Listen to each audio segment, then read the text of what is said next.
गई, जबकि भारत देश तो धर्म परायण देश है। यहाँ देवी देवताओं, संतों, गुरुजनों, सिद्ध पुरुषों से आच्छादित यह देश, फिर भी हमें एक धार्मिक संगठन को बनाने की आवश्यकता क्यों पड़ गई? साथियों, उसका कारण है कि हम लोग विभिन्न पूजा पद्धतियों को देख करके चलने वाले लोग, विभिन्न पूजा पद्धतियों में धर्म को धारण करने वाले लोग हैं। तो इससे कहीं ना कहीं हमारी जो मूल एकता है उस पर खतरा न मंडराने लगे। जैसा कि हम सब देख रहे हैं, ऊंचा ऊंचा, नीचा नीचा पर अंग्रेजी शासन हुआ करता था। इसी धरती पर हमने देखा था कि उसी अंग्रेजों की थाली चाटने में हमारा सनातन धर्म में जन्म लेने वाले लोग भी शामिल थे। ईस्ट इंडिया अंग्रेजी शासन यहाँ लागू होने लगा, तब भी हमने कभी नहीं सोची, परंतु हमारी भारतीय संस्कृति ऐसी रही है कि उन सबको खदेड़ने का काम भी इसी भारत के नौजवान से लेकर के बूढ़े बुजुर्ग ने किया।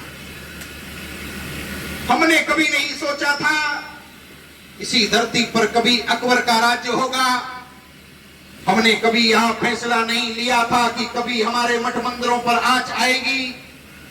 हमने कभी नहीं सोचा था कि यहाँ पर जम्मू कश्मीर कश्मीरी पंडितों को खदेड़ा जाएगा। हमने कभी नहीं सोचा था कि हमारी बहन बेटी के सीने पर इस्लामाबाद जिंदाबाद के नारे लिखे जाएंगे। इसी भारत भूमि में ऐसे ऐसे संकट होते हैं, ऐसे ऐसी समस्याएं उत्पन्न होती हैं, परंतु आज के 100 वर्षों के पहले 1925 में राष्ट्रीय स्वयंसेवक संघ की स्थापना हुई। और राष्ट्रीय स्वयंसेवक की स्थापना, जब संघ की स्थापना हुई तो लगातार देश आजाद नहीं हुआ था।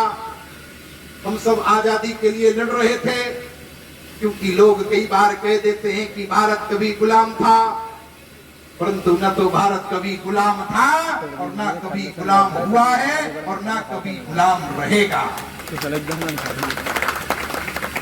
इतना ही नहीं, हमने कभी कभी भाषणों में अपने शब्दावली में कह देते हैं कि भारत कभी गुलाम हुआ करता था।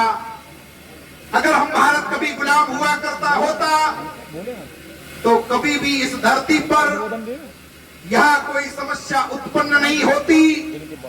अगर भारत कभी गुलाम हुआ होता तो फिर कभी हम आजादी के से आज स्थापना उत्सव कार्यक्रम, आज का 61वां स्थापना कार्यक्रम नहीं मना रहे होते।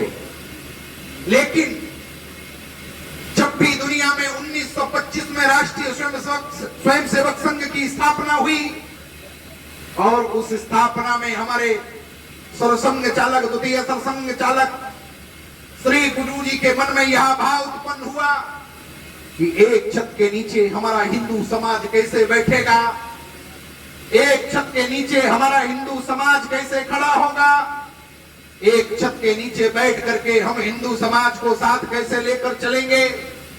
यह बात श्री गुरु जी के मन में खटक रही थी, हृदय में ज्वाला की भांति उबाल मार रही थी।